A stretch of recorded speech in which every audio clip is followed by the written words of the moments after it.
Le PDG milliardaire demanda ironiquement à une serveuse un conseil financier, mais ses tout premiers mots le laissèrent sans voix. Votre soutien compte énormément.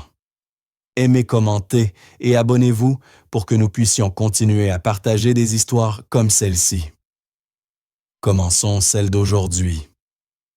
Je prendrai le conseil financier avec une eau pétillante, dit Jacques Anderson sans même lever les yeux de son téléphone. Kristen Matthews s'arrêta, son stylo suspendu au-dessus de son carnet. Après 8 heures debout, au restaurant étoilé La Belle Époque, l'un des plus exclusifs de Paris, c'était exactement le genre de client arrogant dont elle n'avait pas besoin. « Je suis désolé, monsieur. Je ne crois pas que ce soit sur notre carte, » répondit-elle d'un ton professionnellement aimable, bien que ses yeux bleus se soient légèrement plissés. Jacques leva enfin les yeux et pendant un bref instant fut pris de court. Il s'attendait à une serveuse intimidée, non à cette jeune femme posée au regard intelligent qu'il évaluait avec un mépris à peine dissimulé. « C'était une plaisanterie, » dit-il, en tapotant sa carte en platine contre la table. « Mais puisque vous en parlez, où investiriez-vous 1 million d'euros sur le marché actuel? » Les collègues de Christine l'avaient donc mis en garde contre lui. Jacques Anderson, 33 ans, ancien prodige de la tech, devenu magnat de l'investissement, pesant plus de 7 milliards d'euros, connu pour ses méthodes impitoyables et sa manie de jouer avec les gens lorsqu'il s'ennuyait. « Honnêtement, » répondit-elle en soutenant son regard. « Je diversifierais 40% dans des ETF sur les marchés émergents axés sur l'énergie durable. 30% dans des actions de moyenne capitalisation, actuellement sous-évaluées à cause d'une surcorrection du marché. 20% dans des obligations d'État vertes pour les avantages fiscaux et je garderai 10% liquide pour les acquisitions opportunistes. » Le demi-sourire de Jacques se figea. Il posa son téléphone. C'est étonnamment précis. Ses yeux se plissèrent. « Vous avez appris ça par cœur quelque part. »« Non, monsieur, juste mon avis. »« Et maintenant, votre commande réelle ?» répondit-elle d'un ton neutre, le masque professionnel bien en place. « Attendez. » Jacques se pencha en avant soudain, intéressé. « Expliquez-moi la logique des marchés émergents. » Christine jeta un coup d'œil vers ses autres tables, puis revint à lui.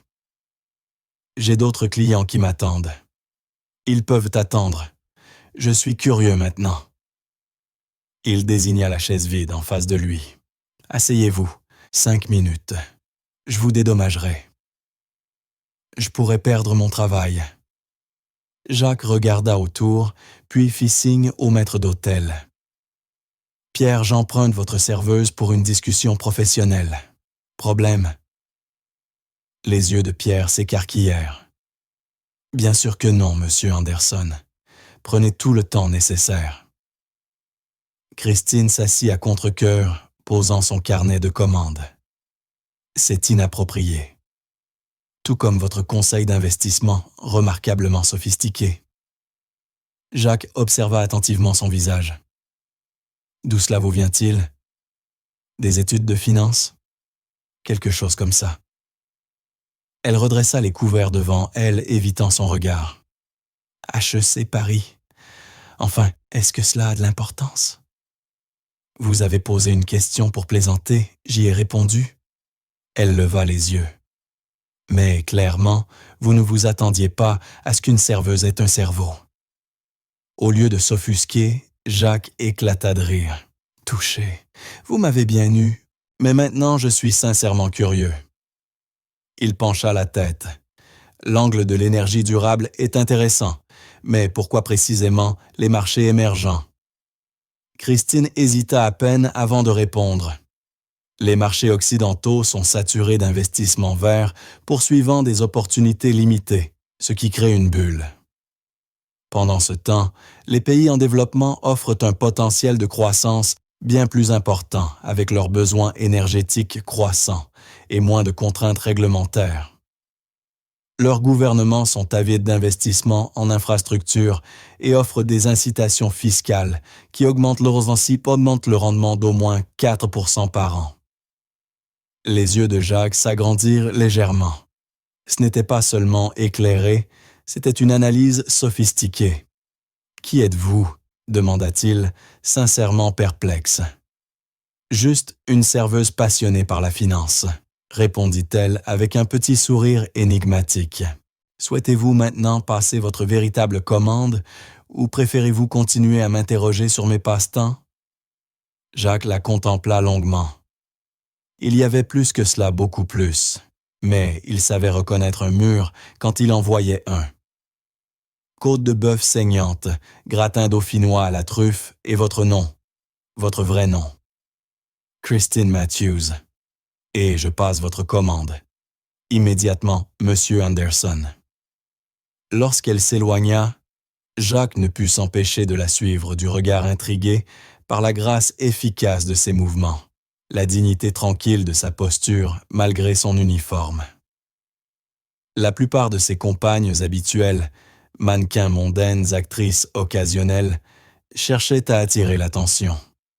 Cette femme, elle semblait vouloir l'éviter. Jacques se sortit son téléphone et ouvrit une application de messagerie sécurisée. Vérification d'antécédents. Christine Matthews travaille à la Belle Époque. Priorité haute. La réponse arriva presque aussitôt. C'est noté. Rapport préliminaire demain matin. Il rangea son téléphone juste au moment où Christine revenait avec son eau pétillante.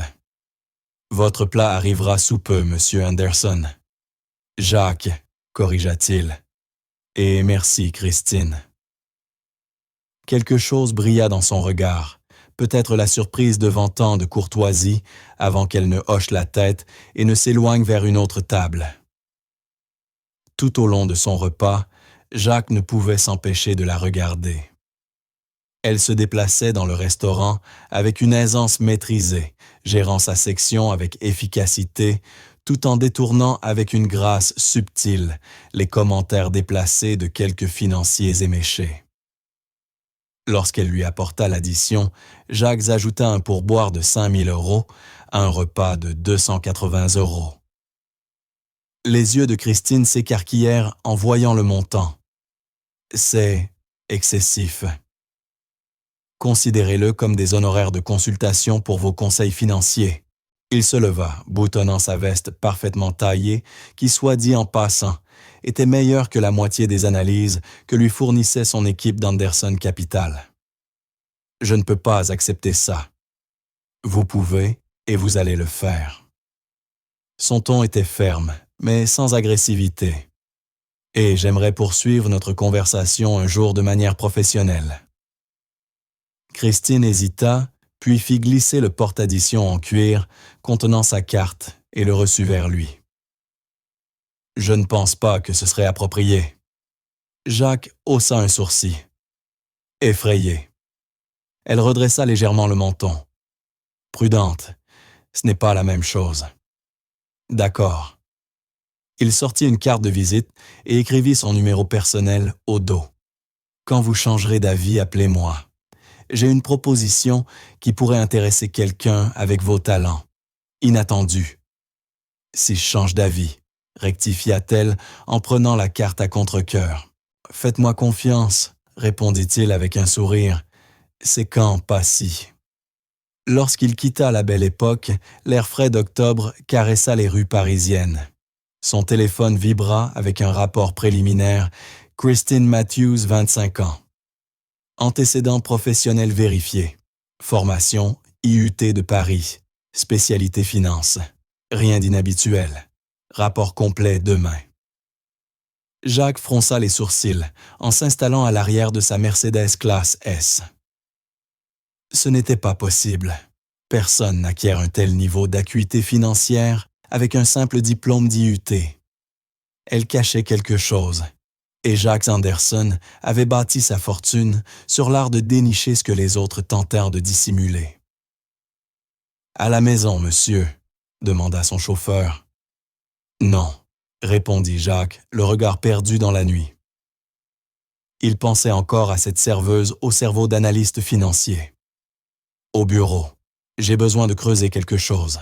De son côté, Christine était appuyée contre le mur du vestiaire du personnel, fixant la carte de visite de Jacques Anderson. 5 000 €, exactement la somme dont elle avait besoin pour régler le prochain semestre de son MBA à HEC Paris. Une coïncidence. Ou bien avait-il deviné? « Ça va, Chrissy ?» demanda Mia à une autre serveuse en train d'enlever son tablier.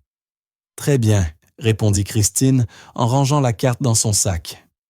Juste un client particulier. Le milliardaire qui t'a monopolisé toute la soirée, Pierre n'en pouvait plus de l'admirer. Qu'est-ce qu'il voulait? Des conseils financiers? Dit Christine avec un léger sourire ironique. Mia éclata de rire. Bien sûr, et moi je donne des conférences de physique quantique. Les hommes comme lui n'attendent qu'une chose des serveuses. Pas celui-là. Christine enfila son vieux manteau en laine. À demain. Dehors, la nuit d'octobre était fraîche et claire. Christine marcha 5 pâtés de maison jusqu'à la bouche de métro Concorde, son esprit rejouant encore la conversation avec Jacques Anderson. Elle avait été imprudente d'étaler ainsi ses connaissances, mais quelque chose dans son arrogance l'avait piqué au vif. 3 années d'anonymat soigneusement préservées, compromises en 5 minutes de fierté blessée. Son téléphone vibra un message de sa colocataire. « Loyer dû demain. Tu as ta part. » Christine ferma les yeux un instant. Les 5 000 € couvriraient à la fois le loyer et les frais de scolarité, avec assez pour vivre quelques mois. Mais accepter cet argent, c'était tisser un lien qu'elle ne pouvait pas se permettre. Une autre notification arriva. Objet votre demande d'aide financière. Son cœur se serra. Elle ouvrit le message. Chère mademoiselle Matthews, nous avons le regret de vous informer que votre demande d'aide complémentaire est refusée. Elle sentit le sol vaciller sous ses pieds et s'adossa à la façade froide d'un immeuble. Sans cette aide même, avec les 100 000 €, elle n'arriverait pas à finir le semestre. Tout ce qu'elle avait reconstruit allait s'effondrer. Avant de pouvoir réfléchir davantage, elle sortit la carte de Jacques Anderson et composa son numéro privé. Il répondit à la 2e sonnerie. « Vous avez été plus rapide que je ne l'aurais cru. » Christine ravala sa fierté. « J'aimerais entendre parler de cette proposition. » « Excellent. » Sa voix trahissait une satisfaction tranquille. « Êtes-vous libre demain, disons, midi? J'ai cours jusqu'à 14 h puis service à 17 h. Cours. » Son ton se fit plus vif. « Où donc? » Christine hésita. « HEC Paris programme MBA à temps partiel. » « Intéressant. Mon bureau à 15 h, je vous enverrai l'adresse. »« Monsieur Anderson. »« Jacques, » la corrigea-t-il.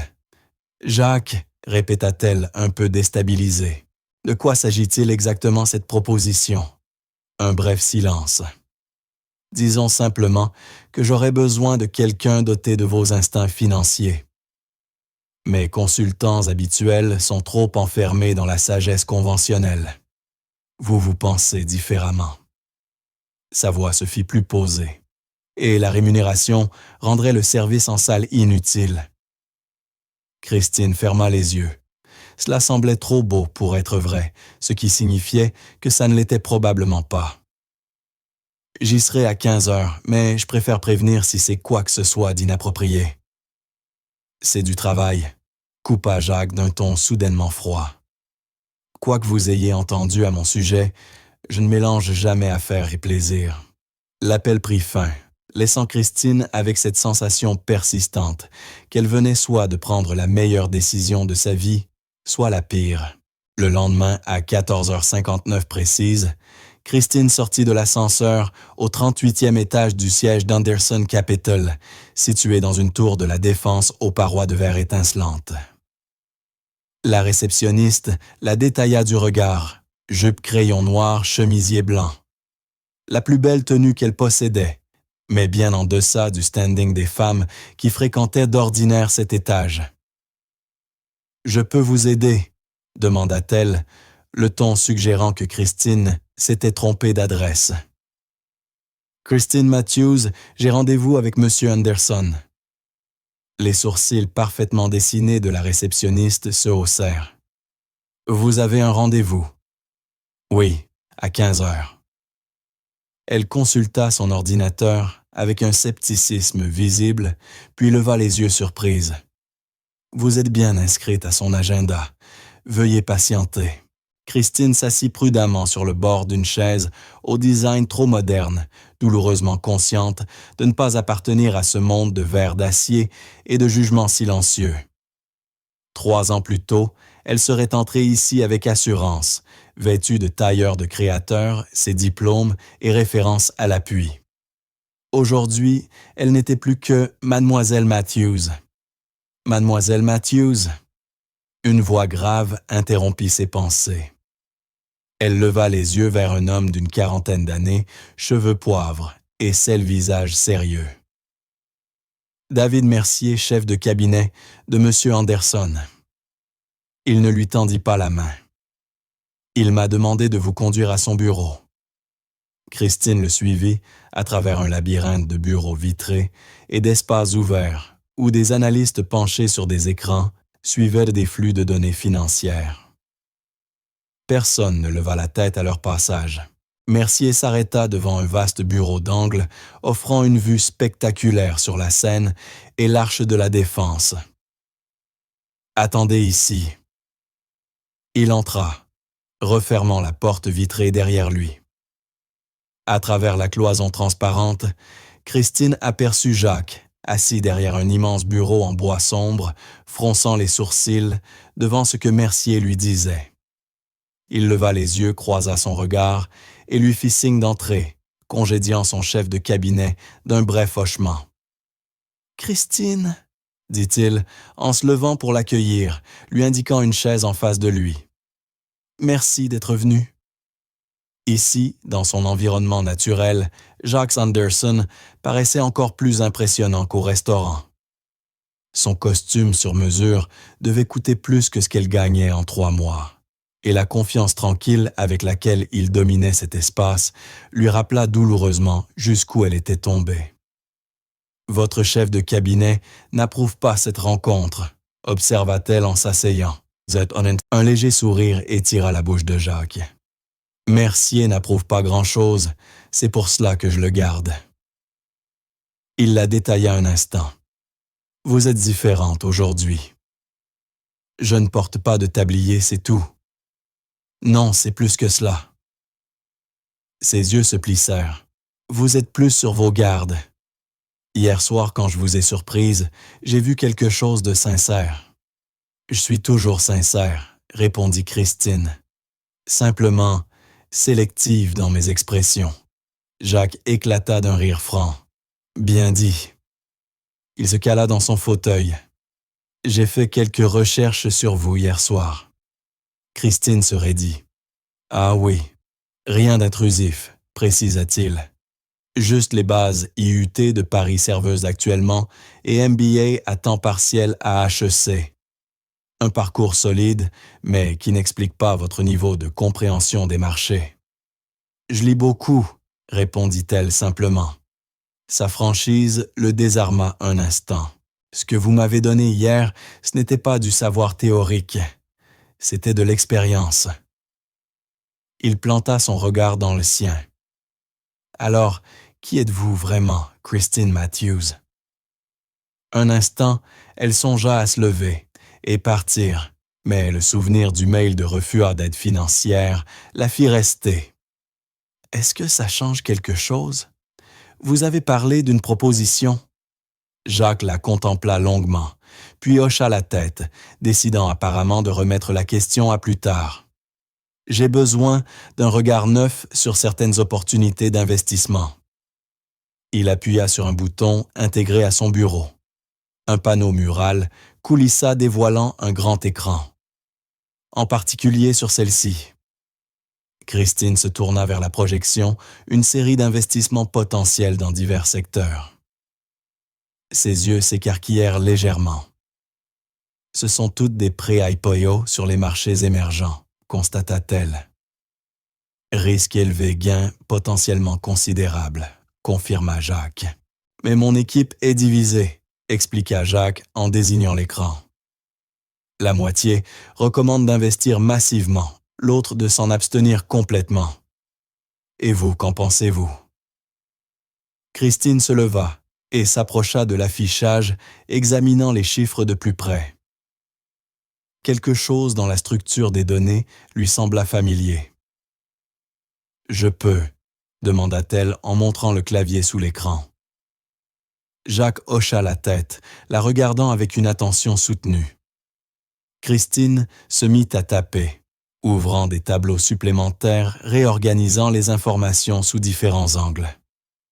Peu à peu, elle oublia Jacques, oublia sa situation précaire, se laissant happer par le flux familier de l'analyse financière. « Voilà », dit-elle enfin, en se reculant. Ces 3 entreprises ont des fondamentaux solides et des équipes de direction expérimentées.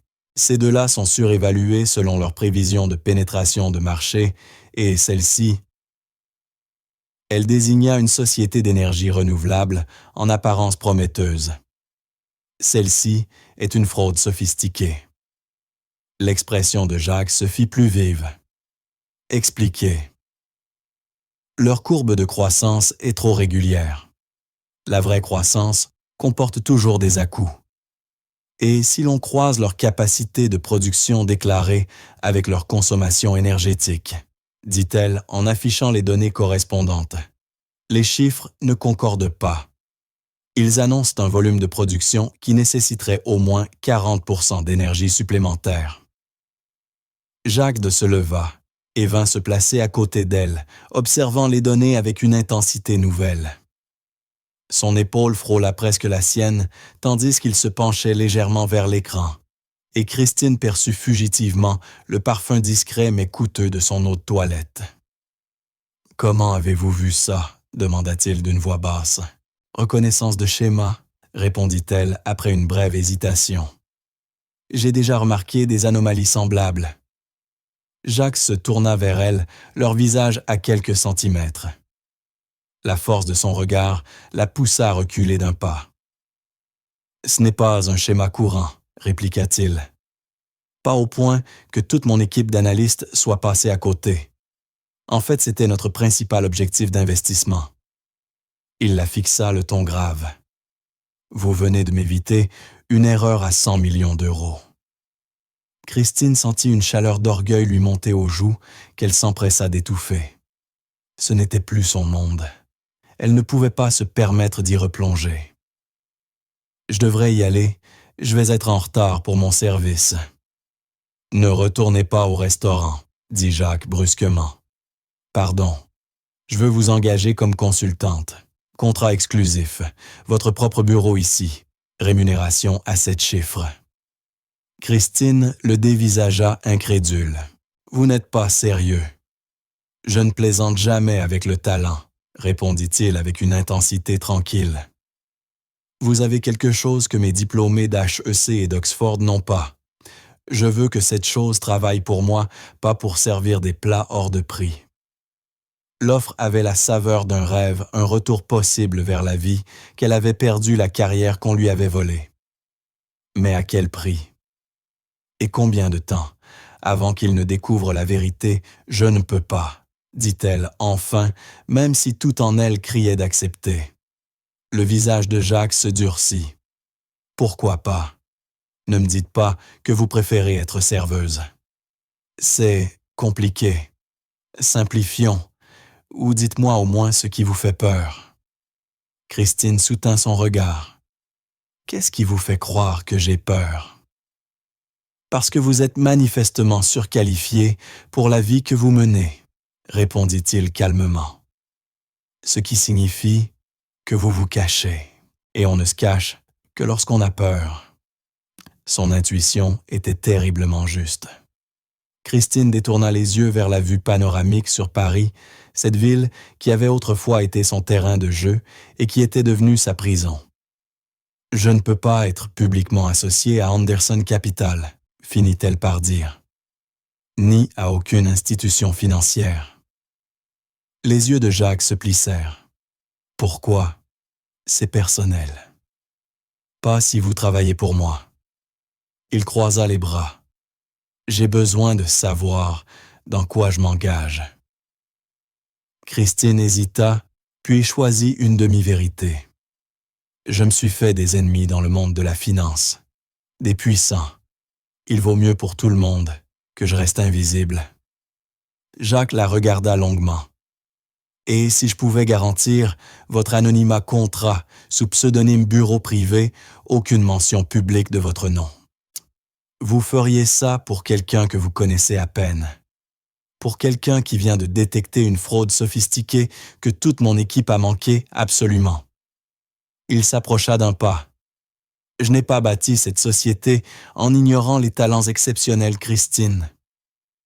La façon dont il prononça son prénom avec un mélange de curiosité et de respect la fit hésiter. La partie rationnelle de son esprit lui criait que c'était une folie, qu'elle risquait tout ce qu'elle avait péniblement reconstruit. Mais la part d'elle-même qui dormait depuis 3 ans, l'analyste passionné par les marchés avides de défis, se réveillait affamée. « Je veux tout par écrit, dit-elle enfin. Clause de confidentialité inébranlable, et je travaillerai à distance, pas depuis ce bureau. » Un lent sourire se dessina sur les lèvres de Jacques, adoucissant ses traits. « Donc, c'est un oui. C'est un peut-être conditionnel, rectifia Christine, sous réserve de la révision du contrat. »« Très bien, » répondit Jacques sans hésiter. « Je ferai préparer les documents par le service juridique dès ce soir. » Il lui tendit la main. « Bienvenue à bord, mademoiselle Matthews. » Lorsqu'elle serra sa main, Christine éprouva une sensation étrange, comme si elle remettait le pied dans un monde dont elle avait été bannie guidée par la dernière personne à qui elle aurait dû faire confiance. Ce qu'elle ignorait, c'est que Jacques Anderson avait déjà chargé une équipe de fouiller plus profondément dans son passé. Et ils étaient sur le point de découvrir le secret qu'elle dissimulait depuis 3 ans. 2 semaines après le début de son contrat de consultante chez Anderson Capital, Christine commençait enfin à se détendre. Le travail était grisant, stimulant, d'une manière que le service en salle n'avait jamais pu lui offrir. Jacques avait tenu parole concernant son anonymat. Toutes ses missions étaient enregistrées sous le pseudonyme CM, et elle travaillait principalement depuis son appartement, ne se rendant au siège de la Défense que pour les réunions essentielles. Ce jour-là, elle devait justement assister à l'une d'elles, une réunion stratégique avec Jacques et son équipe de direction à propos d'une éventuelle acquisition, une start-up de technologie financière, promettant un algorithme novateur, mais dirigé par un management douteux. Christine arriva en avance, espérant se glisser discrètement dans la salle de conférence avant l'arrivée des dirigeants. Son plan échoua. Jacques était déjà là, manches retroussées, concentré sur les projections affichées sur le grand écran mural. « Vous êtes en avance », remarqua-t-il sans lever les yeux. « Vous aussi. C'est mon entreprise.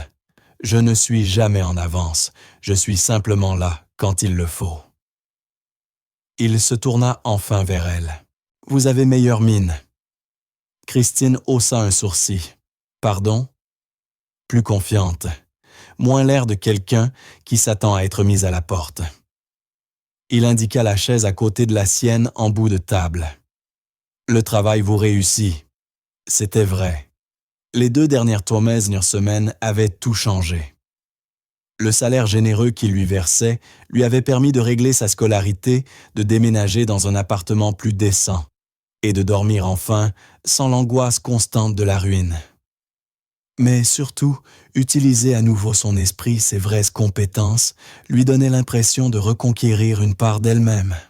« Le travail est correct », admit-elle, en s'asseyant plutôt au milieu de la table qu'à côté de lui. Jacques nota son choix sans commenter. Juste correct. Vous avez déjà identifié 2 fraudes potentielles et signalé une équipe dirigeante qui détournait des fonds. J'appelle ça exceller. Christine haussa les épaules, mal à l'aise face au compliment. C'est pour ça que vous m'avez engagé. Il la considéra un moment. Ce que je ne comprends pas, c'est pourquoi quelqu'un de votre niveau servait des tables. MBA ou non, vous avez plus de discernement que la plupart de mes analystes. Christine se raidit. Elle s'attendait à cette question. Je vous l'ai déjà dit, des complications, des ennemis dans la finance. Jacques s'adossa contre la table de conférence. Je travaille dans ce milieu depuis plus de 10 ans. Je connais la plupart des acteurs importants. De qui vous cachez-vous exactement? Avant qu'elle ne puisse répondre, la porte s'ouvrit. David Mercier entra suivi de plusieurs cadres supérieurs. Le chef de cabinet lança à Christine un regard méfiant avant de s'adresser à Jacques. « Tout le monde est là. On peut commencer. » Les yeux de Jacques restèrent un instant fixés sur Christine avant qu'il ne hoche la tête. « Allons-y. » La réunion se déroula avec efficacité. Graphiques et projections défilaient à l'écran, pendant que les responsables de département exposaient leurs analyses de la société cible. Christine écoutait attentivement, prenant des notes sans intervenir. Donc, le consensus serait de procéder à l'acquisition, demanda Jacques après la dernière présentation. Des hochements de tête parcoururent la table. Et vous, Christine, vous êtes bien silencieuse. Tous les regards se tournèrent vers elle. Elle sentit celui particulièrement lourd de Mercier chargé de désapprobation. « J'ai des réserves, dit-elle calmement. « Bien sûr que vous en avez, marmonna Mercier.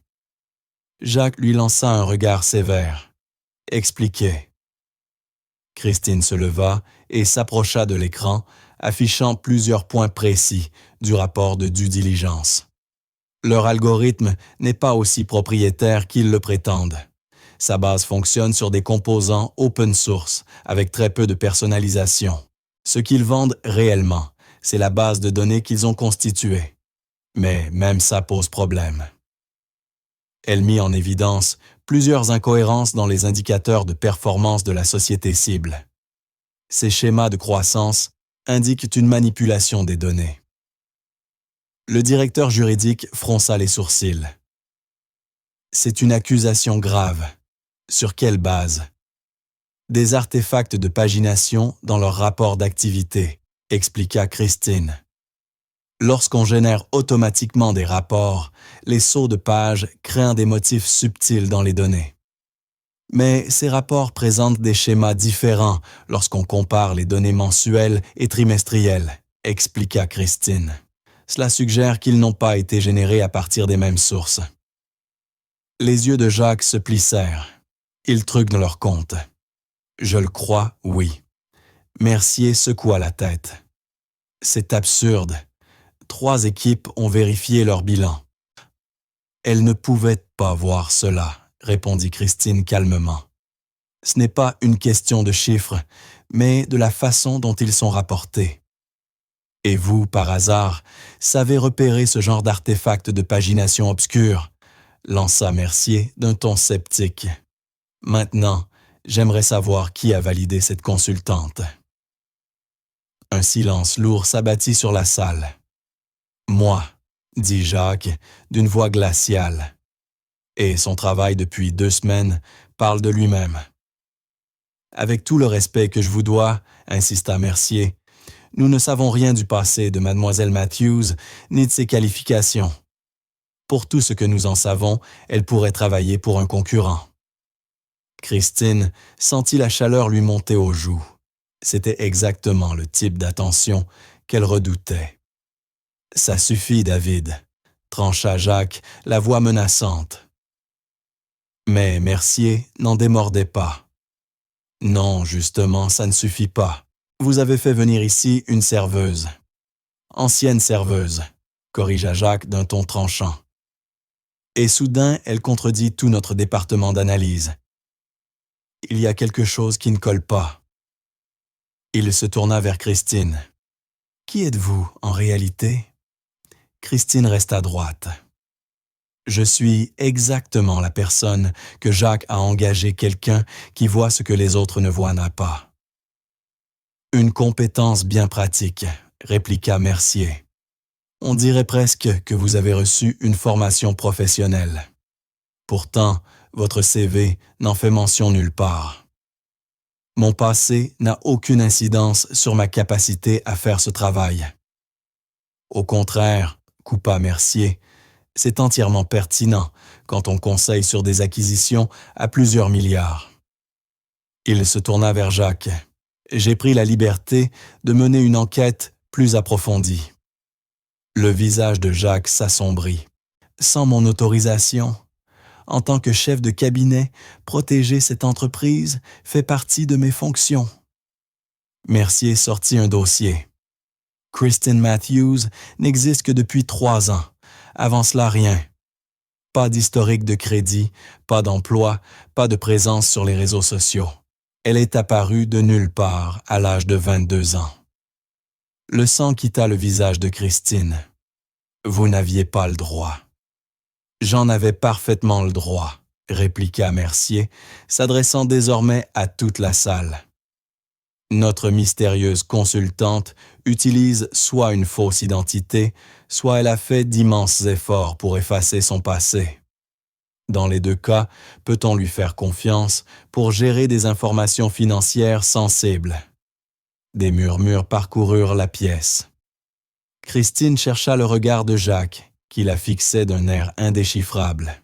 « Réunion levée », dit-il soudain. « Tout le monde dehors, sauf vous. » Il désigna Christine. « Et vous » ajouta-t-il en pointant Mercier. Les cadres se levèrent, échangeant des regards curieux en sortant. Quand la porte se referma derrière eux, Jacques se tourna vers son chef de cabinet. « Ne me désavouez plus jamais en public. » « Jacques, soyez raisonnable. » « Ce n'était pas une demande, » coupa-t-il d'une voix calme mais tranchante. « Vous marchez sur une ligne très fine, David.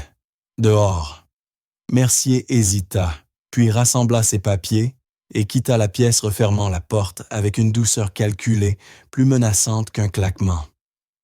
Seule avec Jacques, Christine sentit son monde soigneusement reconstruit commencer à s'effondrer. Elle n'avait pas imaginé que la vérification d'antécédents irait aussi loin. « Asseyez-vous » dit Jacques, la voix plus douce qu'avec Mercier, mais toujours ferme. Christine obéit son esprit en ébullition. Nier avouer partiellement. « Tout dire, ce qu'il a dit, est-il vrai ?» demanda Jacques en s'asseyant face à elle. « Vous êtes apparu de nulle part il y a 3 ans. » Christine soutint son regard. « Oui. » Jacques hocha lentement la tête. « Je m'en doutais. Le fossé entre vos compétences et votre CV était trop grand. » Il se pencha en avant. « Qui étiez-vous avant Christine Matthews? » « Je ne peux pas vous le dire. » « Vous ne pouvez pas ou vous ne voulez pas. Les 2. » Christine redressa les épaules. « Mon passé m'appartient, Jacques. Il n'a rien à voir avec mon travail ici. Il en a s'il met mon entreprise en danger. » Son ton resta calme, mais sans concession. « Fuyez-vous quelque chose d'illégal? » « Non. C'était vrai au moins. Je n'ai jamais enfreint la loi. » « Êtes-vous en danger? » La question la prit de court. Quelqu'un essaie-t-il de vous nuire? Est-ce pour cela que vous avez changé d'identité? Il y avait dans sa voix une réelle inquiétude, ce qui la troubla davantage encore que la question elle-même. Non, ce n'est pas ça. Jacques l'observa attentivement. Alors, qu'est-ce que c'est? Christine. Parce qu'en ce moment, j'ai un chef de cabinet qui pense que vous êtes une espionne industrielle des cadres, qui doute de votre crédibilité et des preuves croissantes que vous cachez quelque chose d'important. Christine ferma brièvement les yeux. Tout ce qu'elle avait reconstruit menaçait de s'écrouler. « Je devrais partir, » dit-elle en se levant. « C'était une erreur. » Jacques resta assis les mains croisées. « Encore en train de fuir, c'est votre solution à tout, n'est-ce pas? » La remarque la blessa surtout parce qu'elle contenait une part de vérité. « Je ne fuis pas, je me protège. » « De quoi? » Jacques se leva brusquement, la frustration transparaissant dans sa voix. « Je vous ai donné tout ce que vous vouliez, l'anonymat, le télétravail, une rémunération exceptionnelle. Je vous ai défendu face à mon propre personnel. Que faut-il de plus pour que vous me fassiez assez confiance pour me dire la vérité? Ce n'est pas une question de confiance, Jacques. Et moi, je dis que si. » Il s'approcha, la voix plus basse, mais plus dure. « Vous avez passé 3 ans à vous cacher. À un moment, il faut choisir vivre le reste de votre vie en regardant derrière vous, ou affronter ce que vous fuyez. » Ces mots frappèrent, juste trop juste, éveillant une colère contenue. « C'est facile à dire pour vous, » répliqua-t-elle, la voix tremblante. « Vous n'avez jamais tout perdu en une seule journée. On ne vous a jamais volé votre vie. Vous n'avez jamais été trahi par... » Elle s'interrompit net, ayant déjà trop dit. Les yeux de Jacques se rétrécirent. Trahi par qui? Christine attrapa son sac. Je m'en vais. Christine. Mon contrat prévoit une clause de résiliation. Considérez ceci comme mon préavis. Elle se dirigea vers la porte, le cœur battant. Je sais qui vous êtes, dit Jacques calmement. Elle se figea la main sur la poignée. Helena. Christine Wright, continua-t-il. Ancienne analyste principale chez Bois Noir Finance, spécialiste des marchés émergents, considérée comme une étoile montante, jusqu'à ce qu'il y a 3 ans, vous soyez impliqué dans un scandale de délit d'initié qui a coûté des millions aux investisseurs. Vous avez disparu avant la fin de l'enquête de l'AMF. Lentement, Christine non Helena se retourna. Ses pires craintes venaient de se confirmer. Depuis quand, savez-vous? J'ai commencé à m'en douter dès notre première conversation au restaurant. Son expression était indéchiffrable. Le rapport d'enquête interne a confirmé mes soupçons la semaine dernière. La semaine dernière, répéta Helena incrédule. Vous le saviez depuis 1 semaine et vous n'avez rien dit. J'attendais que vous me fassiez assez confiance pour me le dire vous-même. Donc, tout ça n'était qu'un piège. Sa voix monta. M'engager, me pousser à me trahir, et ensuite quoi? Me dénoncer à l'AMF. Le visage de Jacques se durcit. Si c'était mon intention, je l'aurais déjà fait. Alors, qu'est-ce que vous voulez de moi? Lança-t-elle. La vérité, répondit-il s'avançant. La vraie histoire, pas la version officielle qui vous a forcé à disparaître. Helena sentit son dos se coller contre la porte. Elle était acculée, mise à nu. Pourquoi croiriez-vous autre chose que la version officielle? Demanda-t-elle amèrement. Parce que je vous ai observé travailler ces 2 dernières semaines, répondit Jacques sans hésiter. Vous avez une intégrité que je n'ai jamais vue chez quelqu'un coupable de fraude. Et parce que l'affaire Helena Wright m'a toujours semblé bancale, même à l'époque. Une étincelle d'espoir fragile et dangereuse s'alluma dans la poitrine d'Helena.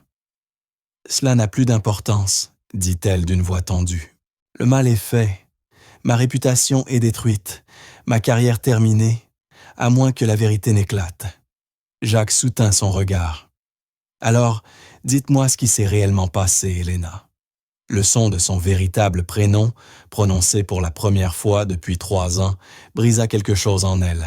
« J'ai été piégée, » souffla-t-elle.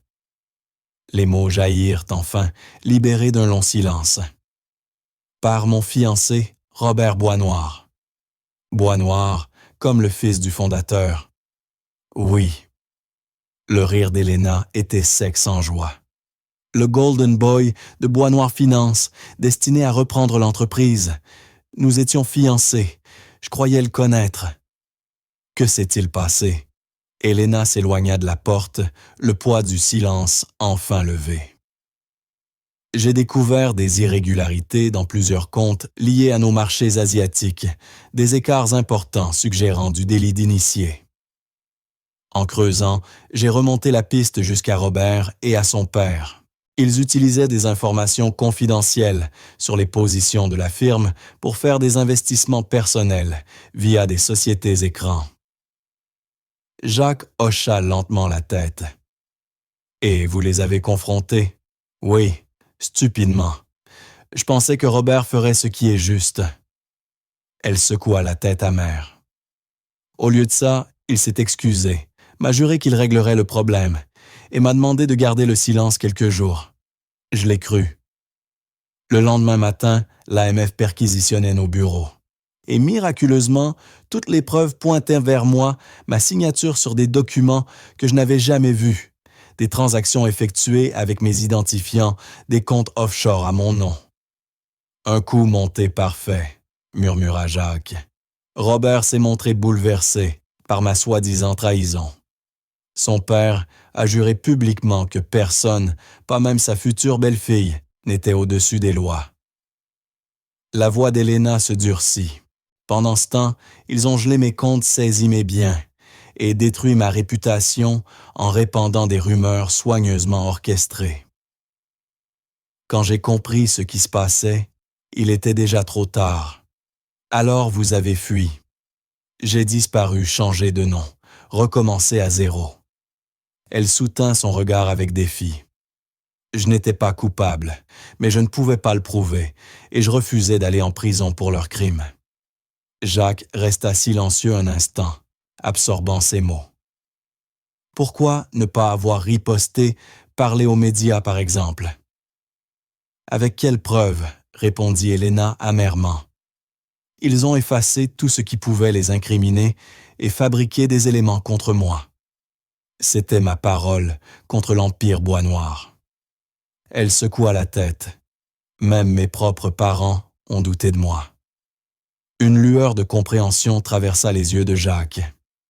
Voilà pourquoi mon portefeuille d'investissement vous semblait familier, dit-il lentement.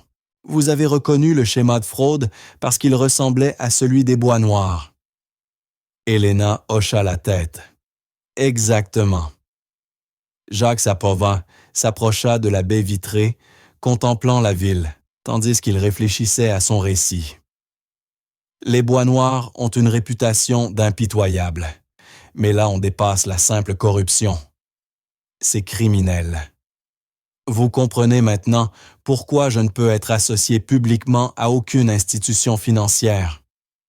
Parce que s'ils apprennent que vous travaillez à nouveau dans la finance, compléta Jacques, ils pourraient craindre que vous ne cherchiez à rassembler des preuves contre eux.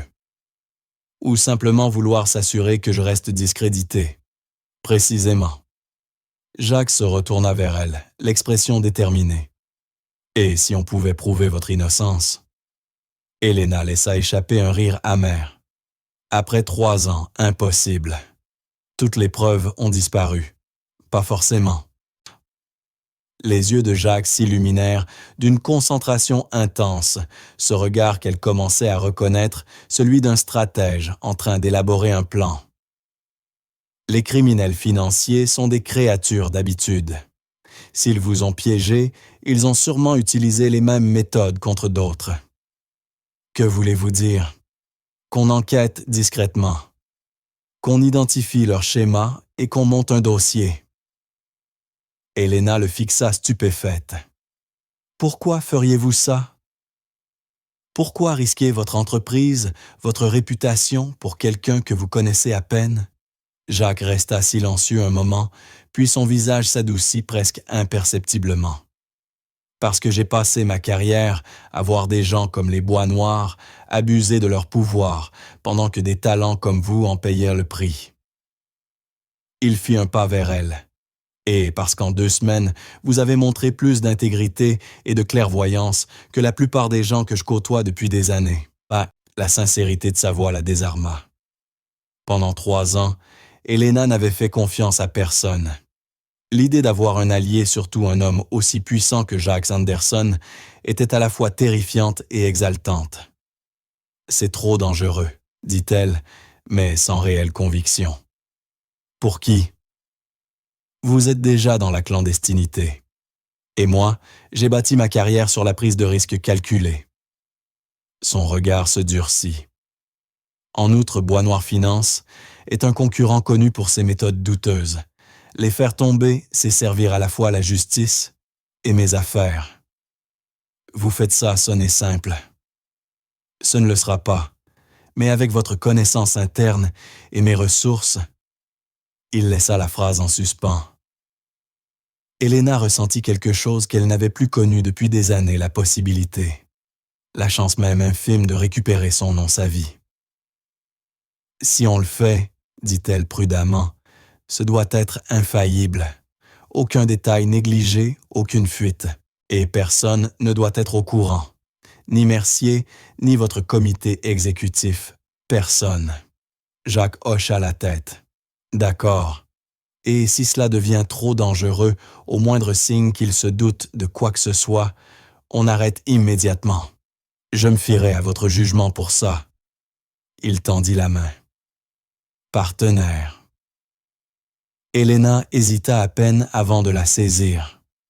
Partenaire. Leurs mains se serrèrent. Ce n'était pas seulement un accord professionnel. C'était un lien inattendu, une confiance naissante entre deux êtres qui jusqu'ici n'avaient la plus confiance en personne.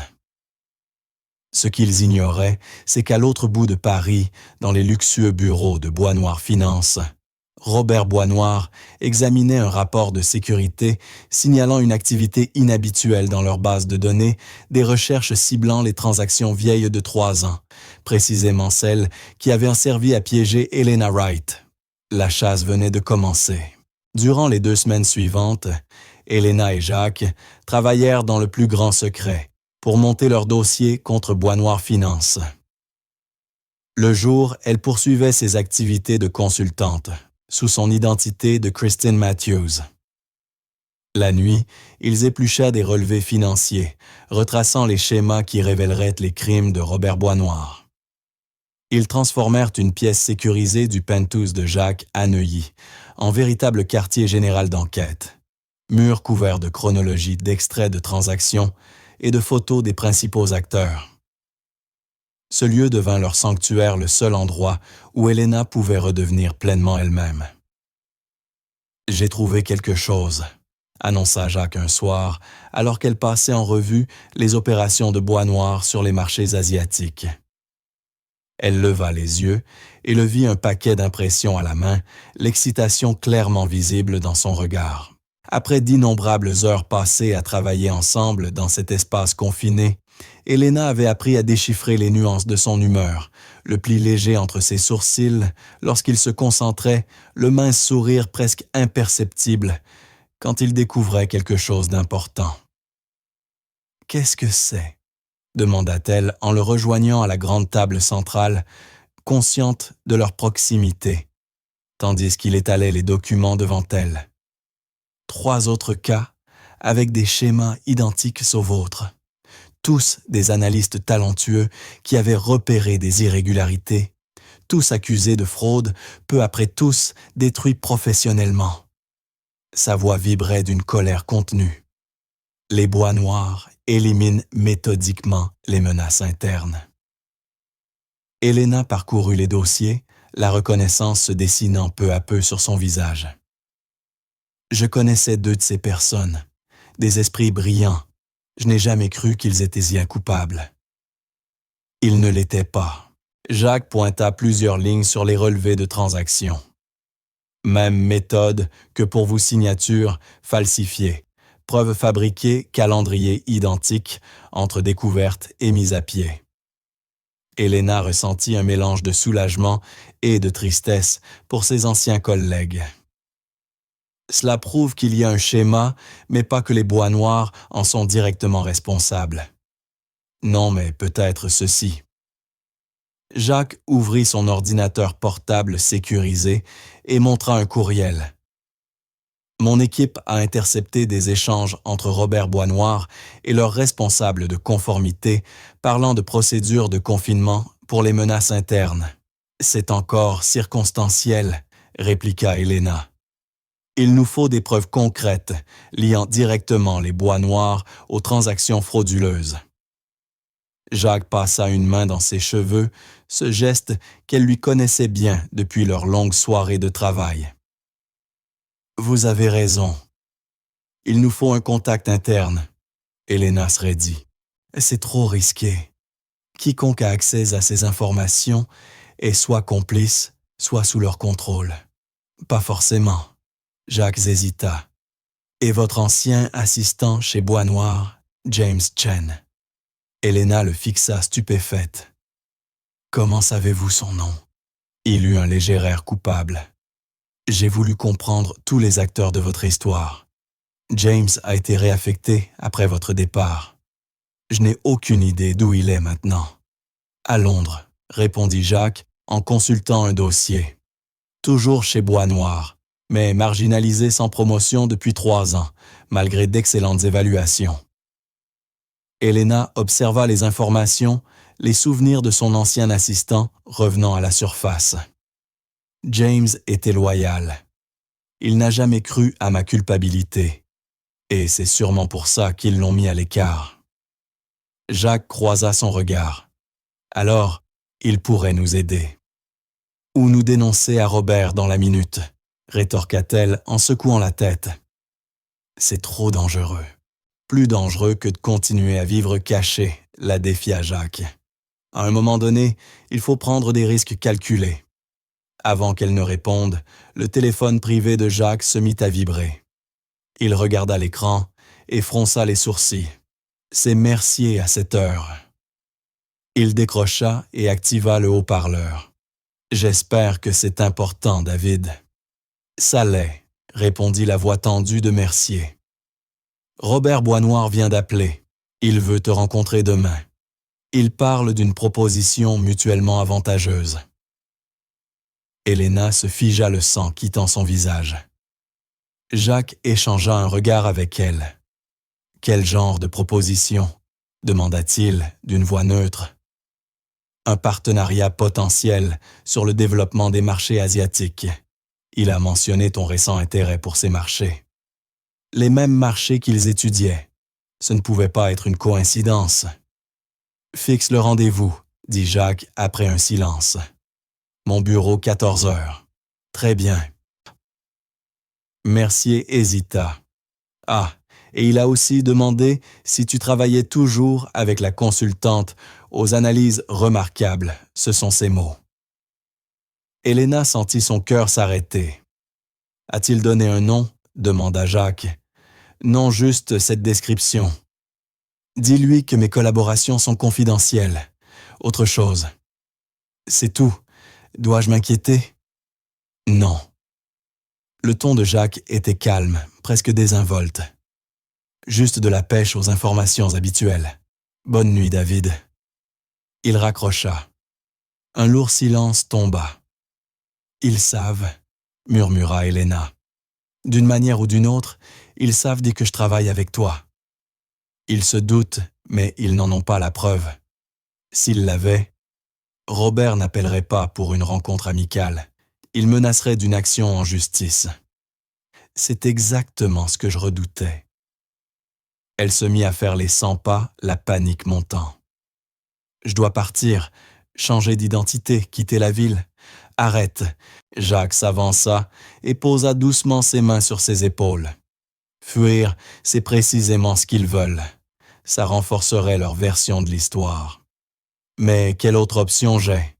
Cria-t-elle presque la voix brisée par la frustration.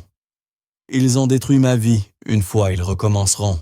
Et cette fois, ils te détruiront toi aussi. Qu'ils essaient. La sérénité de sa réponse la fit s'immobiliser. Je ne suis pas un simple analyste qu'ils peuvent intimider, ajouta-t-il le regard d'acier. Je suis Jacques Anderson. Mon entreprise vaut plus que la leur. Mes relations politiques sont plus solides, et contrairement à eux, je n'ai pas une série suspecte de départ d'analystes derrière moi. Helena leva les yeux vers Jacques et prit conscience de la distance infime qui les séparait. Durant ces semaines passées à collaborer, quelque chose avait changé entre eux. De la confiance, oui, mais aussi autre chose. Une tension subtile qui faisait battre son cœur d'une manière qui n'avait rien à voir avec la peur. « Vous ne comprenez pas ce dont ils sont capables, » murmura-t-elle. « Je comprends parfaitement ce dont ils sont capables, » répondit-il. Ses mains se crispèrent légèrement sur ses épaules. « Ce que vous ne comprenez pas, c'est ce dont moi je suis capable quand quelqu'un menace les personnes auxquelles je tiens. » Cette déclaration simple la laissa sans voix. 3 années d'isolement lui avaient fait oublier ce que c'était d'avoir quelqu'un de son côté, quelqu'un prêt à se battre pour elle. « Pourquoi faites-vous cela? » Jacques, vraiment. La question couvait depuis des semaines. Vous vous êtes bâti la réputation d'un homme d'affaires impitoyable. Pourquoi risquer tout cela pour moi? Jacques resta silencieux un instant, l'expression étrangement vulnérable. Parce que le jour où vous êtes entré dans ma vie, vous avez été la première chose authentique que j'ai rencontrée depuis des années, dit-il d'une voix basse, d'une honnêteté désarmante. Dans mon monde, tout le monde veut quelque chose de moi, de l'argent, des connexions, du pouvoir. Vous m'avez défié percé, à jour remis à ma place. Et malgré tout ce que vous avez traversé, vous avez plus d'intégrité que n'importe qui d'autre que je connaisse. La sincérité brute de ces mots la laissa sans réponse. Et puis, ajouta-t-il avec un léger sourire, revenu sur ses lèvres, « Je déteste perdre. Et je n'ai pas l'intention de laisser les bois noirs gagner. » Malgré tout, Helena éclata de rire, un vrai rire franc, qui les surprit tous deux. « Alors, quel est votre plan? Entrer demain dans son bureau et accuser Robert Boisnoir de m'avoir piégé? » « Non, » répondit Jacques, les yeux brillants d'une froide détermination. « Je vais lui faire croire que je suis intéressé par sa proposition tout en utilisant la réunion pour récolter des informations. Il se méfiera bien sûr, mais son ego l'empêchera de refuser l'occasion d'évaluer ce que je sais vraiment. » Il relâcha ses épaules et recula pour lui rendre un peu d'espace. « Pendant ce temps, vous suivrez la réunion à distance. » « Quoi? Non, c'est trop risqué. » « C'est un risque contrôlé. Vous connaissez Robert mieux que quiconque. Vous repérerez ses tics, les doubles sens dans ses phrases. » Helena réfléchit. Le plan était dangereux, mais Jacques avait raison. C'était peut-être leur meilleure chance. Et s'il découvre ma présence, il ne la découvrira pas. La confiance de Jacques ne vacilla pas. « Faites-moi confiance, Helena. » Ces 2 mots « fais-moi confiance » avaient été la cause de sa chute 3 ans plus tôt. Et pourtant, en regardant Jacques, elle se rendit compte qu'elle le faisait déjà, peut-être plus qu'elle n'avait jamais fait confiance à qui que ce soit depuis que son monde s'était effondré. « D'accord, » céda-t-elle enfin. « Mais on fait cela à ma manière. Aucun risque inutile. » Marché conclu. Jacques consulta sa montre. « Il se fait tard. Vous devriez dormir un peu avant demain. » Helena hocha la tête, rangeant ses notes. Puis soudain, une pensée la frappa. « Je ne peux pas retourner à mon appartement.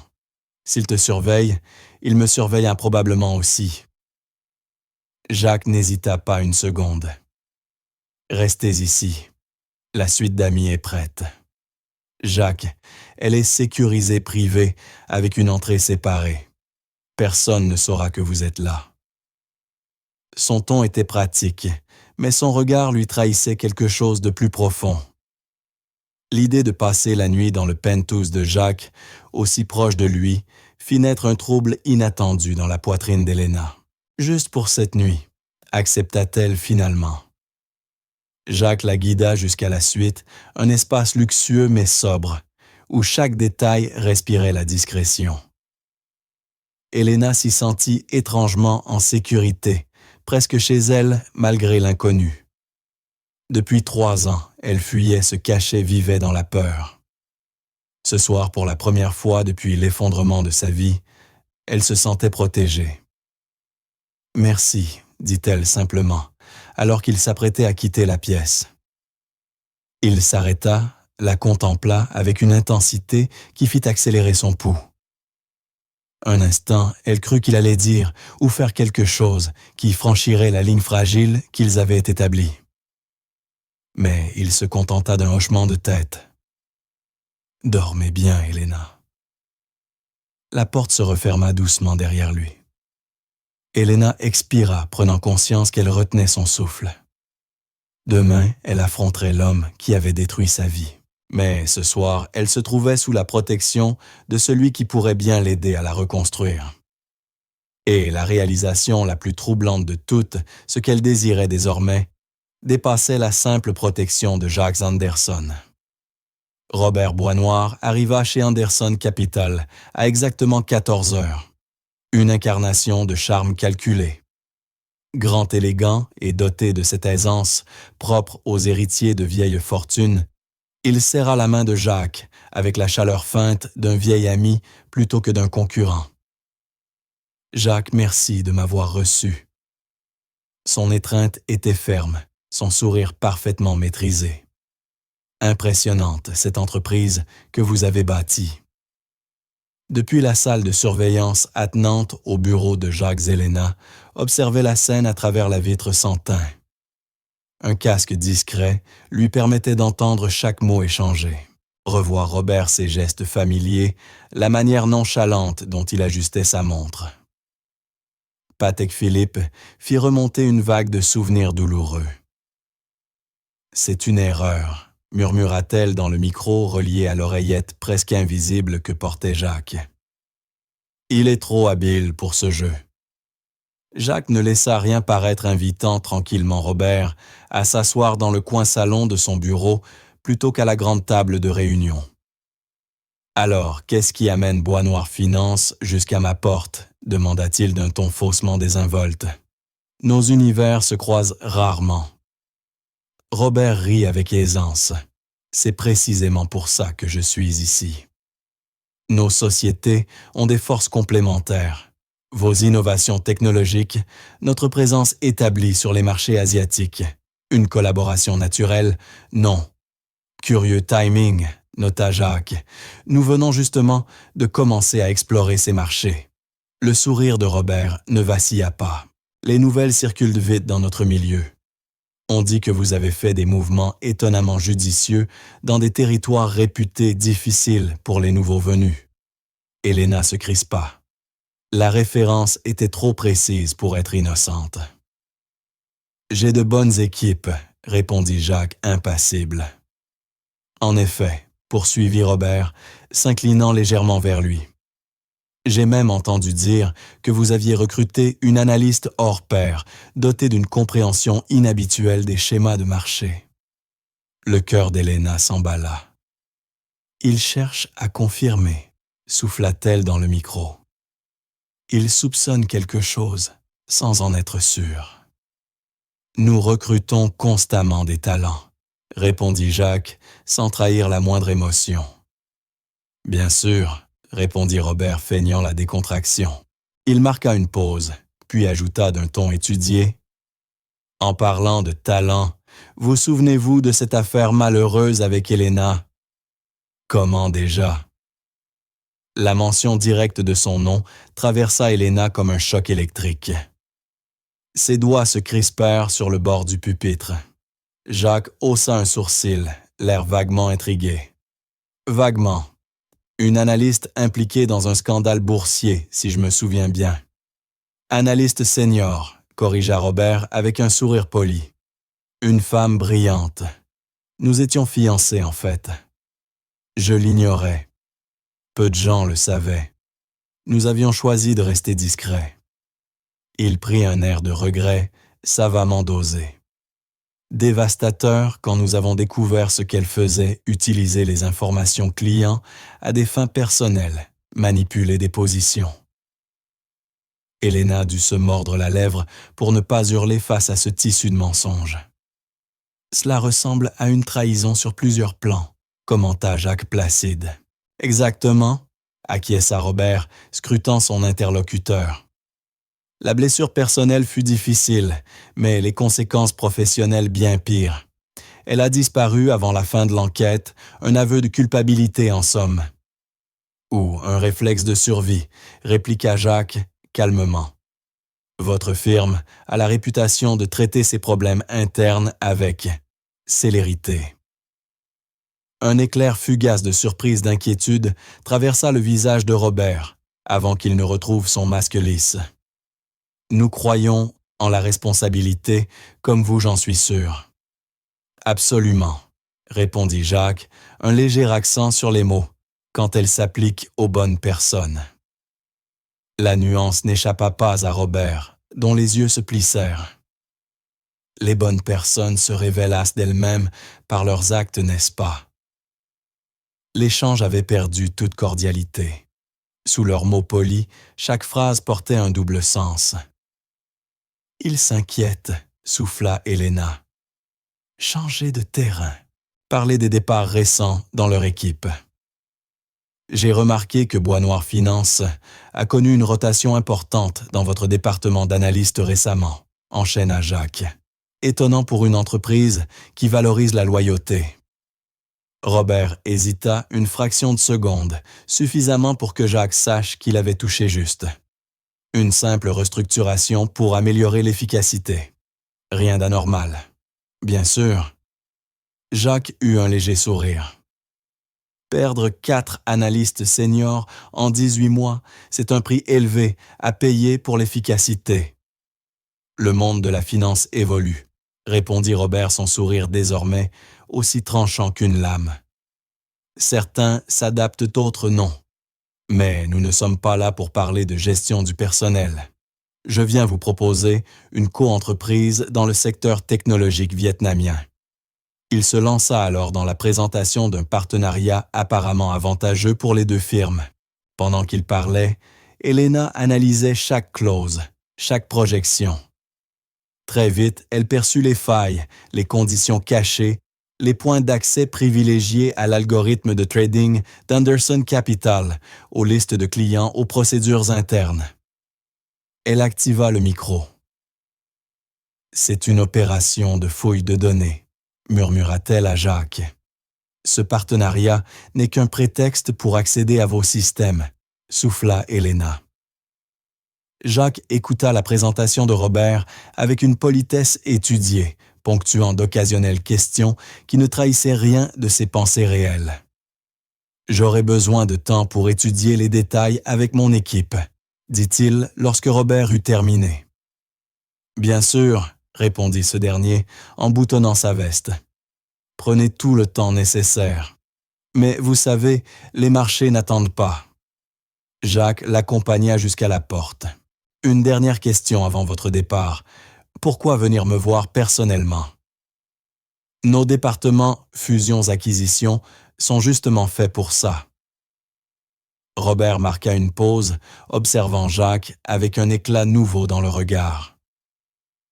Disons que je préfère regarder un potentiel partenaire dans les yeux. On y lit bien plus que dans un tableau Excel. « Et qui voyez-vous » demanda Jacques. Robert esquissa un sourire fin. « Un adversaire de taille ou un allié selon votre décision. » Il tendit la main. « J'attends votre réponse avec impatience, Jacques. »« À bientôt » répondit celui-ci, le ton neutre. Dès que Robert eut quitté les lieux, Jacques verrouilla la porte de son bureau et rejoignit Elena dans la salle de surveillance. Elle était déjà penchée sur l'enregistrement de la réunion, annotant les moindres inflexions du comportement de Robert. « Il se doute de quelque chose, » dit-elle sans lever les yeux. « Le fait qu'il ait évoqué directement mon affaire, c'était pour tester si tu savais qui je suis. »« Je suis d'accord, » répondit Jacques en desserrant sa cravate. « Mais il n'en est pas sûr. S'il avait eu une preuve, il aurait été plus frontal. Ne le sous-estime pas. Robert excelle à feindre la légèreté tout en resserrant lentement les taux. Helena leva enfin les yeux, le visage fermé. Sa proposition est un piège. Il veut accéder à tes systèmes, à tes données. Évidemment, répondit Jacques en s'asseyant à côté d'elle. La question c'est pourquoi. Qu'espère-t-il y trouver? Helena réfléchit un instant. Des preuves que je travaille avec toi, des traces de transactions de communication, tout ce qui pourrait confirmer ses soupçons est impliqué dans la protection d'une fugitive. Jacques se redressa, son regard brillant, d'une détermination glacée, celle qu'elle reconnaissait désormais comme le signe qu'il préparait une manœuvre. Alors, donnons-lui exactement ce qu'il veut. « Que veux-tu dire ?» demanda-t-elle méfiante. Nous acceptons sa proposition en limitant bien sûr les accès. Puis nous utilisons ce partenariat pour infiltrer leur système. Helena le fixa incrédule. C'est complètement fou. Risqué, oui, mais fort rendement. Ses yeux étincelaient. Il nous faut des documents internes pour prouver qu'ils t'ont piégé. Ce partenariat nous offre une entrée légitime. Il n'y a rien de légitime dans l'espionnage industriel, Jacques. Il eut un sourire froid. Ce n'est pas de l'espionnage s'ils nous ouvrent la porte eux-mêmes. Et puis, nous ne volons pas des secrets commerciaux. Nous récoltons des preuves de crime. Helena se leva, fit quelques pas nerveux. Même si nous pouvions accéder à leur système, qu'espérons-nous trouver? Ils ont effacé toute trace depuis longtemps. On n'efface jamais tout. Il reste toujours des traces, surtout dans une structure aussi tentaculaire. Jacques se pencha vers elle. Réfléchis, Helena. Où serait-elle l'épreuve? Elle ferma les yeux, reconstituant mentalement l'infrastructure de Bois Noir Finance. Le département de conformité conserve des archives inaltérables, obligations réglementaires. Et le père de Robert avait un serveur privé pour les communications sensibles. Pouvons-nous accéder à ces archives via le partenariat? Peut-être, répondit-elle, mais le serveur privé, impossible sans accès physique à leur siège. Jacques resta silencieux un instant songeur. Et si nous avions un accès physique? Helena éclata de rire incrédule. Tu plaisantes? Tu veux quoi? Qu'on cambriole la tour Bois Noir. Pas cambrioler, entrer par la grande porte. Jacques se leva, l'énergie débordante. Le gala caritatif annuel des Bois Noirs a lieu le mois prochain. Tous les grands noms de la finance y seront. Y compris toi, demanda Helena. Y compris nous. Leurs regards se croisèrent. Si nous acceptons leur proposition, l'invitation viendra d'elle-même. C'est la couverture parfaite. Un frisson glacé parcourut Helena. Tu veux que je me montre dans un événement rempli de gens qui savent dans qui je suis, des gens qui ont contribué à me détruire? Pas comme Helena Wright, répondit Jacques en s'approchant. Comme Christine Matthews, la consultante brillante, mais insaisissable, qui n'apparaît jamais en public. Jusqu'à maintenant. Ils me reconnaîtront. En es-tu sûr? 3 ans ont passé. Tu as changé tes cheveux, plus courts, plus foncés, ton style, ton attitude.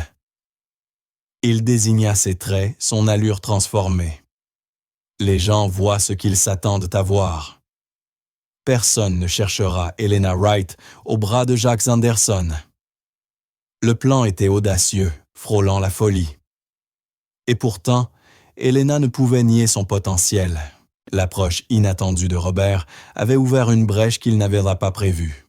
« C'est un pari insensé, » dit-elle enfin. « La vie est un pari, » répondit Jacques, un sourire adouci aux lèvres. « Et pour ce que ça vaut, je mise sur toi. » Cette phrase simple, dite avec une telle conviction, toucha quelque chose de profond en elle. « Si on le fait, reprit-elle lentement, il nous faut un plan infaillible. des scénarios de repli pour chaque situation et une stratégie de sortie claire si les choses tournent mal. Déjà en cours, assura Jacques, son sourire confiant, retrouvant toute son assurance. Crois-moi, quand on en aura fini, Robert Boisnoir ne saura même pas ce qui l'a frappé. Alors qu'ils commençaient à élaborer leur stratégie, Helena prit conscience d'un changement intérieur. Pendant 3 ans, elle n'avait fait que réagir, fuir, survivre. Mais à cet instant, elle reprenait le contrôle passant de la défensive à l'offensive. Cette bascule la terrifiait autant qu'elle l'exaltait. Et ce qui l'effrayait peut-être le plus, c'était cette conscience croissante de ce qu'elle ressentait pour Jacques. Leur alliance n'était plus seulement professionnelle, ni même amicale. Quelque chose de plus profond prenait racine, quelque chose qu'elle n'était pas prête à nommer, mais qu'elle ne pouvait plus ignorer. Tandis que Jacques déroulait ses premières idées pour contrer les bois noirs, Helena l'observait avec un mélange d'admiration et d'appréhension. Il était devenu son défenseur, son partenaire dans ce jeu dangereux. Mais se laisser aller à des sentiments reviendrait à s'exposer à une vulnérabilité qu'elle ne pouvait se permettre. Et pourtant, lorsque leurs regards se croisèrent au-dessus de la table, la connexion entre eux fut indéniable. Pour le meilleur ou pour le pire, leur destin était désormais lié. Ce qu'ils ignoraient, c'est que Robert Boisnoir, en quittant la réunion, avait lui aussi tiré ses conclusions. Il ne pouvait pas encore le prouver, mais son instinct ne le trompait jamais. Christine Matthews était bien Helena Wright. De retour à la tour Boisnoir, il passa un seul coup de téléphone. « Nous avons un problème », dit-il simplement. « Je veux tout ce que vous pouvez trouver sur la nouvelle consultante de Jacques Anderson. Tout. » La chasse venait de s'intensifier. Restait à savoir qui du chasseur ou de la proie finirait par dominer. Le gala caritatif de Boisnoir Finance, organisé au musée du Louvre, avait transformé la grande cour du pavillon Sully en un théâtre de richesse et de pouvoir. Sous la verrière scintillante, l'élite financière parisienne déambulait entre les statues antiques et les coupes de champagne, où les secrets d'affaires circulaient aussi librement que les bulles dorées. Helena, désormais métamorphosée en Christine Matthews, version raffinée et assurée d'elle-même, se tenait à la périphérie de la foule, luttant contre l'envie de fuir. Ses cheveux sombres étaient relevés avec élégance et sa robe, bleu nuit choisie, pour s'éloigner de tout ce qu'aurait porté, Helena Wright épousait parfaitement sa silhouette. Même sa posture avait changé, plus droite, plus confiante. « Tu es éblouissante », murmura Jacques en apparaissant à ses côtés 2 flûtes de champagne à la main. Il était méconnaissable dans son smoking noir, parfaitement taillé. « J'ai l'impression d'entrer dans une cage au lion en tenue de steak. » Elle prit le verre sans boire. Les lions sont prévisibles. Ces gens-là, beaucoup moins. Jacques balaya la salle du regard, feignant une décontraction calculée. Le plan est solide. 20 minutes de présence stratégique. Ensuite, je crée une diversion pendant que tu t'éclipses. Leur plan était en effet minutieusement orchestré. Sous couvert des négociations de partenariat, ils avaient obtenu les protocoles de sécurité du bâtiment. Ce soir, tandis que les dirigeants de Boisnoir Finance seraient bien distraits par le gala Helena, devaient accéder au bureau privé du patriarche, à l'étage exécutif sécurisé en utilisant les identifiants que Jacques avait fait obtenir par ses contacts. « Là-bas », murmura-t-elle apercevant son ex-fiancé. 3 heures, l'homme aux cheveux argentés. Jacques acquiesça. William Boisnoir lui-même, père et fils côte à côte, en pleine démonstration de pouvoir. « Il nous observe », dit Helena. « Qu'il regarde. » La main de Jacques se posa dans le creux de son dos, à la fois rassurante et possessive. Ça fait partie du spectacle. Leur mise en scène impliquait de paraître plus qu'associés professionnels, un couple aux yeux du monde. Une manœuvre soigneusement calculée pour justifier la présence d'une consultante discrète à un événement aussi mondain. À sa grande surprise, le jeu de rôle leur vint presque naturellement. La chimie entre eux ne demandait aucun effort. Jacques Anderson. Une voix puissante interrompit leur conversation. William Boisnoir s'avançait vers eux, Robert un demi-pas, derrière un sourire courtois plaqué sur le visage. « Ravi que vous ayez pu venir. Et voici la brillante Madame Matthews dont on m'a tant parlé. » Helena soutint le regard de Guillaume Boisnoir, canalisant des années de colère refoulées en une froide maîtrise. « Monsieur Boisnoir, votre réputation vous précède, tout comme la vôtre, monsieur, bien qu'il ait été remarquablement difficile de trouver des informations vous concernant. » Son sourire n'atteignait pas ses yeux, comme si elle était apparue de nulle part. Les meilleurs talents émergent souvent des endroits les plus inattendus, intervint Jacques avec naturel. En effet, le regard de Robert resta fixé sur Helena, l'observant avec une intensité troublante. « Vous me semblez familière. Madame Matthews, nous serions-nous déjà rencontrés? » « Je ne crois pas, » répondit Helena avec calme, malgré le battement précipité de son cœur. « Je m'en souviendrai. Peut-être à une conférence, j'interviens souvent dans des forums financiers. J'évite en général les événements publics. » Elle offrit un sourire mince. Ce soir est une exception pour Jacques, évidemment. Robert regarda tour à tour les deux hommes. Comme il a de la chance de susciter chez vous une telle flexibilité d'habitude. L'implication resta en suspens, délibérément provocante. La main de Jacques appuya un peu plus fort au creux de son dos. « Madame Matthews est un atout précieux pour mon équipe, dit-il. Ses analyses sur les marchés asiatiques ont été particulièrement utiles pour nos discussions de partenariat. » Guillaume hocha la tête. Au fait, il faudrait finaliser ces détails, bientôt peut-être autour d'un dîner la semaine prochaine. Mon bureau serait plus approprié, dit-il à Jacques. Mon équipe a préparé des contre-propositions à certaines de vos demandes, des demandes ambitieuses d'accès. Un éclair d'agacement traversa fugacement le visage de Guillaume. Les affaires se construisent sur la confiance. Et sur des contrats qui la vérifient, répondit Jacques avec cordialité. La tension se rompit avec l'arrivée du maire désireux de saluer Guillaume. Tandis que le patriarche s'éloignait, Robert resta un instant de plus, les yeux ne quittant pas le visage d'Helena. « Vous savez, dit-il à voix basse, vous me rappelez quelqu'un que j'ai connu, quelqu'un de très spécial. » Helena garda son calme. « On me le dit souvent.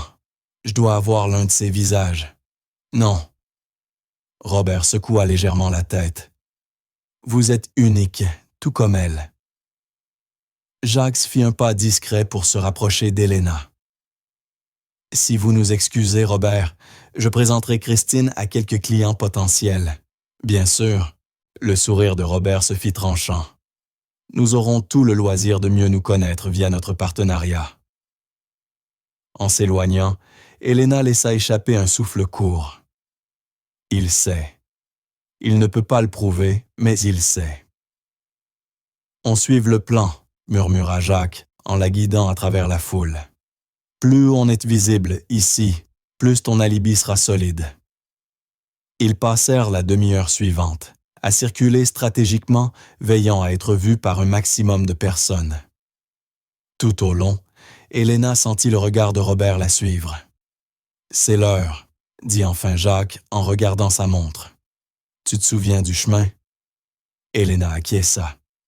Ascenseur de service jusqu'au 42e couloir nord, vers l'étage exécutif bureau secondaire au fond du palier. Le pass de sécurité ouvre toutes les portes, sauf le bureau privé de Guillaume, qui nécessite le code que tu as obtenu. Et si tu croises quelqu'un, prétexte « je cherche les toilettes, je me suis perdu après trop de champagne ».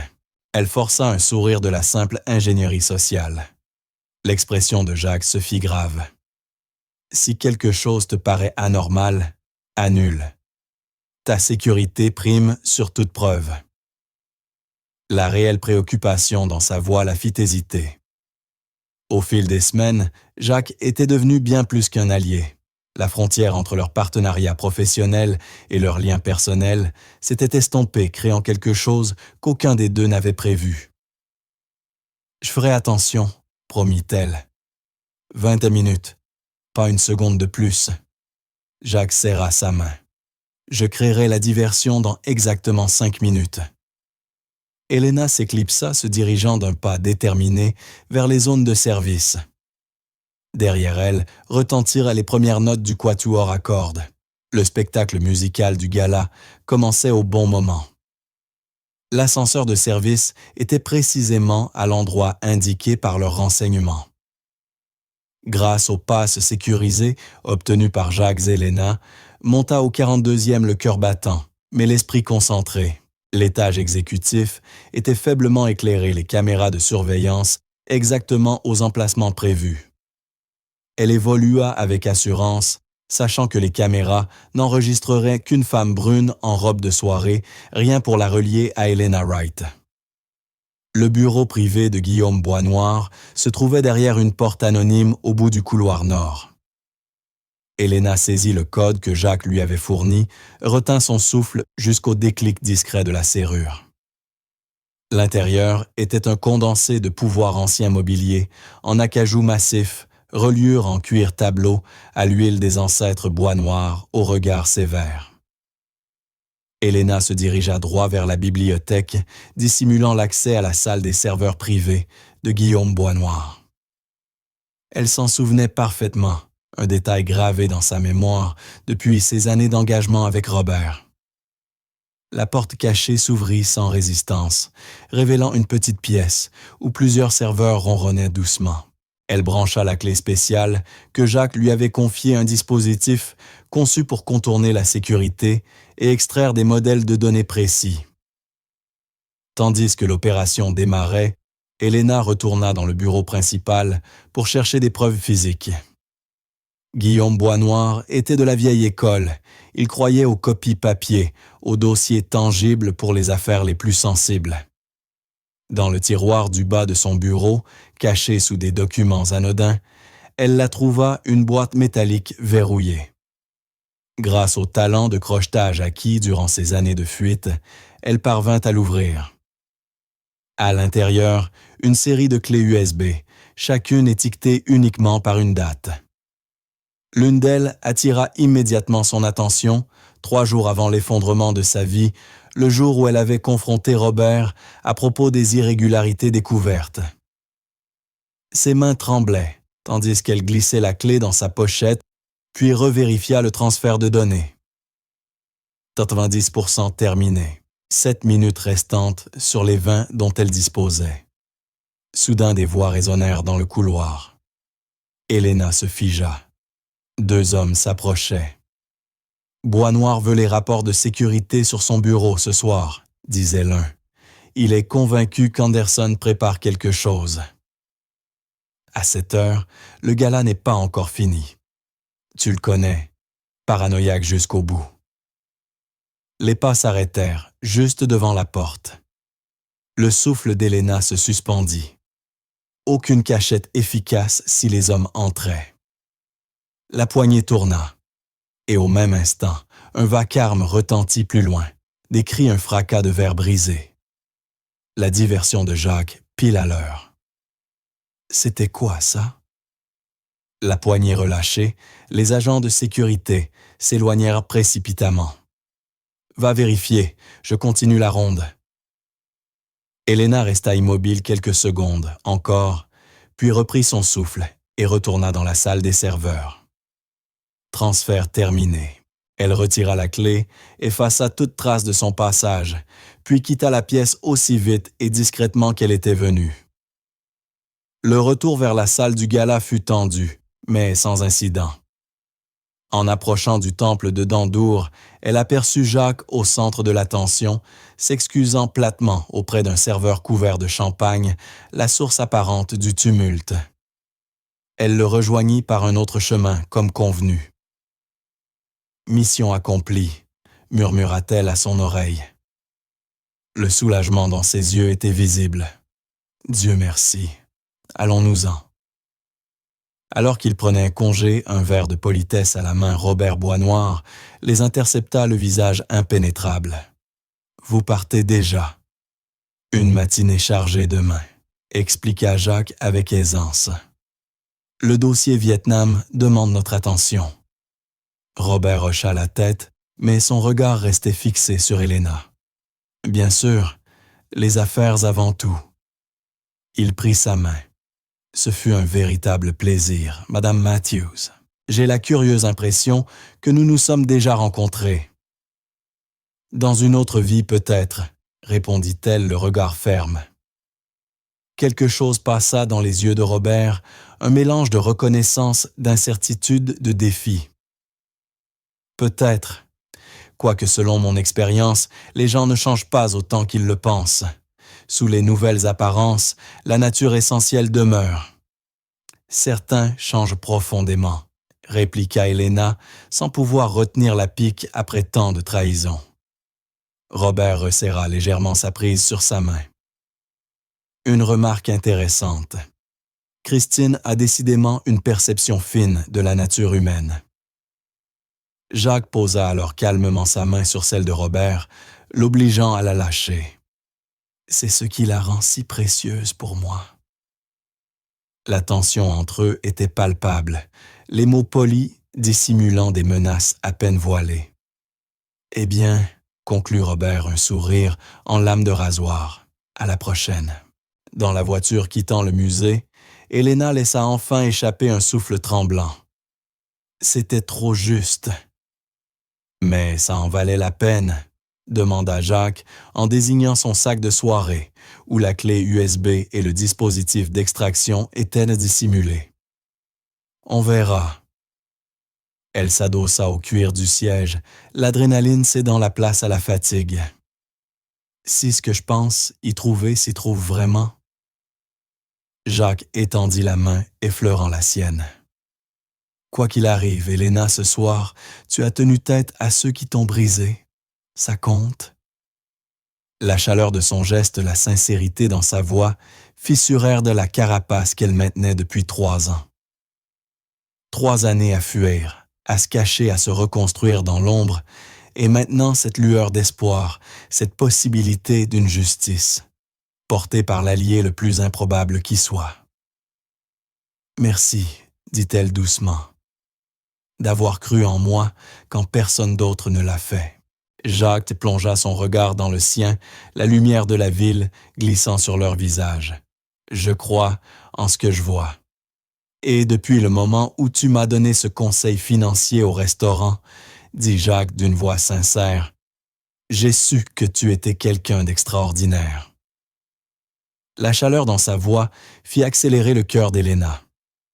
Sans réfléchir, elle franchit l'espace qui les séparait et l'embrassa. Le baiser fut d'abord doux, hésitant, puis s'approfondit, chargé de 3 années d'émotions refoulées, sa peur, sa solitude, et chez lui, la reconnaissance d'une vérité rare dans un monde de faux-semblants. Quand leurs lèvres se séparèrent, enfin, leur souffle était court, entrecoupé d'un silence vibrant.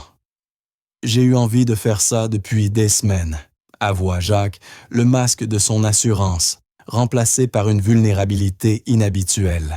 « Moi aussi », répondit Helena dans un sourire. « Mais j'étais un peu occupé par l'espionnage industriel et l'usurpation d'identité. » Jacques éclata de rire, détendant l'atmosphère. « Touché. J'espère tout de même que ton emploi du temps va bientôt se libérer. »« Voyons d'abord ce qu'on a trouvé, » dit-elle en jetant un regard vers la fenêtre alors que la voiture approchait de l'immeuble. Demain, tout pourrait changer. Et ce fut le cas. Les preuves d'Anznews contenues sur la clé USB et les données extraites du serveur dépassaient leurs espérances les plus folles des courriels entre Robert et Guillaume Boisnoir, évoquant la gestion du cas Elena. Des instructions explicites pour fabriquer de faux documents. Des échanges avec des contacts à la Commission des marchés financiers visant à accélérer l'enquête. Mais la pièce la plus accablante était un enregistrement audio de la conversation entre Robert et son père le lendemain de la confrontation. « Elle en sait trop », disait distinctement la voix de Guillaume. « Les comptes asiatiques, les sociétés écrans, tout. »« Je m'occupe d'Elena », avait répondu Robert. « Quand j'en aurai fini, sa crédibilité sera anéantie. Personne ne croira un mot de ce qu'elle dira. » Après 3 années de fuite de doute et de survie, Elena tenait enfin sa réhabilitation entre ses mains. Avec l'aide de l'équipe juridique de Jacques, ils montèrent un dossier solide, comme l'acier qu'ils transmirent simultanément à la commission financière, à la brigade de lutte contre les délits boursiers et à plusieurs journalistes économiques influents. La chute fut spectaculaire. L'action de Boisnoir Finance s'effondra. Robert et Guillaume furent inculpés pour fraude boursière, subornation de témoins et obstruction à la justice. D'anciens employés sortirent de l'ombre pour raconter à leur tour les manipulations et intimidations internes. 3 mois après le gala, Elena se tenait dans le bureau de Jacques, regardant les images d'actualité Robert Boisnoir menotté escorté hors de sa villa. « Alors ?» demanda Jacques en la rejoignant. « Qu'est-ce que ça te fait ?»« Surréaliste, » répondit-elle. « Pendant si longtemps, c'était inimaginable. J'avais accepté l'idée de vivre caché, d'être quelqu'un d'autre pour toujours. Et maintenant... » La main de Jacques trouva la sienne, leurs doigts s'entremêlant naturellement. « Maintenant, je peux redevenir Elena Wright. » Elle lui sourit. « Même si je me suis attaché à certains aspects de la vie de Christine Matthews. » Jacques haussa un sourcil amusé, comme son emploi peut-être. Son patron est plutôt impressionnant quand il n'est pas insupportable. Vraiment, dit-il en la rapprochant doucement. J'ai entendu dire qu'il s'était complètement réformé, qu'une certaine magicienne de la finance lui avait servi le meilleur conseil d'investissement de sa vie avec son steak hors de prix. Elena rit un rire libre, débarrassée des ombres du passé. Alors peut-être que Christine devrait rester consultante, pour des raisons purement professionnelles, bien sûr. Bien sûr, dit Jacques plus sérieux. Et Elena Wright, qu'est-ce qu'elle veut maintenant qu'elle a retrouvé sa vie? Elena prit un instant. Le futur s'étendait devant elle, vaste lumineux. Sa réputation était rétablie, son nom blanchi. Elle pouvait revenir dans la finance, reconstruire sa carrière. Mais en levant les yeux vers Jacques, elle sut que ses priorités avaient changé. L'ambition qui l'avait autrefois guidée s'était transformée tempérée par l'épreuve, la perte et la découverte de quelque chose de plus précieux que le succès. Elle veut construire quelque chose de nouveau, dit-elle doucement, quelque chose d'honnête, avec quelqu'un qui a vu sa valeur quand elle n'avait plus rien. Le sourire de Jacques fut éclatant alors qu'il la serrait contre lui. « Je crois que c'est faisable. » Leurs lèvres se retrouvèrent et Elena sentit les morceaux épars de sa vie se réassembler, non pas tels qu'avant, mais plus forts, plus solides, plus vrais. De cette rencontre née de l'arrogance et de la fierté était sortie une vérité inattendue. L'authenticité dans un monde de mensonges, la force dans la vulnérabilité partagée et l'amour éprouvé et indestructible. Les fragments brisés d'Elena Wright n'avaient là pas seulement été recollés, ils avaient été transformés, reforgés en quelque chose de résilient et de rare. Et lorsque Jacques la serra contre lui, elle sut avec une certitude absolue qu'ils ne combattraient plus jamais seuls les tempêtes de la vie.